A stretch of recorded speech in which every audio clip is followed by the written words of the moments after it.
Hey guys, my name is Tony Maritato. I'm a licensed physical therapist, and I happen to specialize in treating patients following knee surgery, usually total knee replacement. And what I'm doing is today we're taking a look at the DonJoy Iceman, the cold therapy system. If you like the sensation of cold therapy, absolutely one of my favorite recommendations is the Iceman. Let's talk about the individual components, kind of how everything is set up. So the tube that's going to carry the cold water out to the knee and back, it's this tube that comes attached into the back of the system. A quick tip, when you're filling this with water, rather than putting plain ice cubes in here, if you freeze a bottle of water, a plastic bottle of water, one or two of them, you can put those frozen bottles in, you can fill the rest of it with water.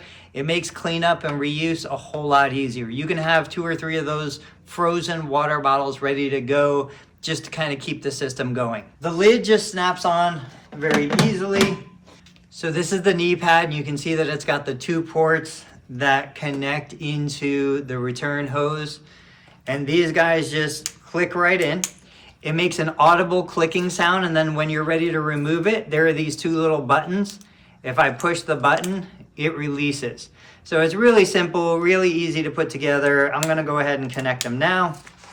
You're generally gonna use a barrier between your skin and the application of the cold therapy. So what we wanna do is, we want to apply the cold therapy applicator in such a way that this little circle here lines up with the kneecap. These little flaps come down around below the knee.